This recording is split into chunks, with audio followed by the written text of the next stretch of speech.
A no-sleep story posted by Jgrupe. We went urban exploring in a haunted mental hospital. Some ghosts can hurt you. St. Daniel's Mental Hospital was haunted. Everybody in town knew that. Especially Century Manor, the old house at the back of the property which had stood there for 150 years, longer than any other building on the grounds. Maybe that's why it was such a popular place for kids to go urban exploring. We all wanted to prove that we could brave going in there. Not just to ourselves, but to each other. That's why Teddy and I went in there, I guess. It was partly just boredom, the product of a late August day with the end of summer vacation looming ahead in the next 2 weeks. There was a feeling between the two of us left unspoken, that we had wasted the summer. Everyone else in class would be talking about trips to Europe or cruises in the Caribbean, while Teddy and I would be left without a story to tell between the two of us. My parents were supposed to take me to the beach 1 week in July, but it had been thundershowering, so we had stayed home. Our camping trip had likewise been cancelled, due to a family illness. Teddy's family had even fewer planned summer events, but they had been likewise plagued by misfortune and last-minute cancellations. His parents' motto seemed to be the same as mine: "We'll make it up to you next summer," and that left us feeling antsy and annoyed, as we meandered around the perimeter of the mental hospital grounds, the place we were not supposed to venture into. Our families lived in the neighborhood across the street from the century-and-a-half-old asylum, so we knew about the lore of the facility better than anyone, but our parents were much more concerned by the tangible threats posed by patients who wandered the hospital grounds largely unsupervised. "I know what we should do today," Teddy said suddenly. "Let's go explore Century Manor. I heard there's a way to get inside." Part of me wanted to say no, to make up some excuse. But another part of me was desperate for adventure, and a tale to tell in September. Everyone else in class would have a vacation story, but we would have a ghost story. "All right, let's do it," I agreed, following him as he stepped foot onto the forbidden grounds of the asylum. I hurried after him and we stayed close to the tree line, hoping to avoid detection. When we got to Century Manor, I looked up to see the old building's windows staring down at us like sleepy eyes. Its dark, ancient exterior was falling apart in places, the trim moldy and rotting.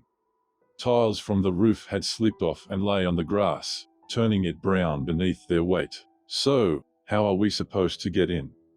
I asked, looking at the steel bars on all the windows. "How about the front door?" Teddy said, smiling, walking towards the entrance. I couldn't believe it.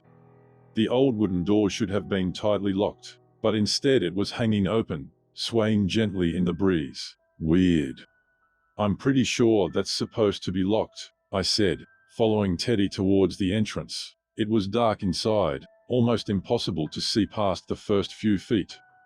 My friend took a few tentative steps into the house before being swallowed up by shadows. "Hey, wait up," I called after him. But there was no indication he'd heard me. Looking down, I saw a loose brick lying on the porch of the old house. I picked it up and used it as a doorstop, hoping it would prevent anyone from closing the door and sealing us inside.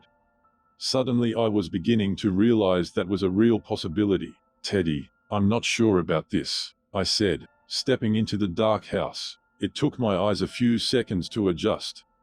I blinked and looked around to see the old house was dingy and falling apart inside, even worse than the exterior. The ceiling to my right was bulging and looked ready to cave in at any second. The floors creaked noisily with each step I took, as if ready to break. "Let's go look upstairs," Teddy said, seeming bored already with the main level. Despite his eager attitude, I felt like there was something immediately wrong with this place. It was like a weight on my soul, crushing my heart and making it difficult to breathe. "Don't you feel that?" I asked. "Feel what?" But before I could answer, Teddy was already climbing the stairs going up to the second level. The stairs squeaked and strained with each step. I saw a mouse scurrying up ahead on the main level, and hurried to catch up with him, taking a nervous glance back over my shoulder at the front door, which was still hanging open, like the door to a trap, about to snap shut. The two of us climbed the stairs and explored the second floor, but of course Teddy wanted to keep going. There was a third floor in the old manor and he wanted to see that too. So far there was nothing to explain the uneasy feeling I was getting, but the sensation was growing stronger the closer we got to that third level. I don't like this, I told Teddy, as we came to an old, grey wooden door covered in graffiti, including a few pentagrams. Let's go back, okay? This doesn't feel right. He looked at me like I was being a scared little kid, ruining his adventure. Which, I guessed I was. I felt a little bad about it, but I couldn't ignore the feeling I was getting. It was becoming overwhelming. Okay, you big baby. This is the last room. Then we'll leave, he said, pushing the door open as I told him to stop. I had a strong suspicion that whatever was giving me these negative feelings was just beyond that door, and when it opened I saw I was not wrong. The scene playing out on the third floor was like something out of a horror movie. Except this was real life. A girl who was dressed in century-old clothing stood before a small fire which was burning at the center of the room. She was giggling as the pile of kindling she had lit grew brighter and the fire burned hotter. I heard her chanting some dark incantation under her breath and her eyes rolled back. Suddenly her voice was no longer that of a child, but of something else much deeper, much more evil. What the hell? Teddy yelled, snapping me out of my terror momentarily. At least he could see it too. If not for that I wasn't sure what I would do. Would you let go of my arm, man? What is your problem? That was when I realized he couldn't see any of it after all. The little girl and the fire, it was all invisible to him. I'd heard this place was haunted, but maybe not everyone was capable of seeing the phantoms who resided here. Just as I had that thought, Teddy pulled his arm out of my vice-like grip and began to march into the room. You're so weird, dude. There's nothing here. I was frozen in place, unable to scream, as he walked straight towards the fire burning in the center of the room.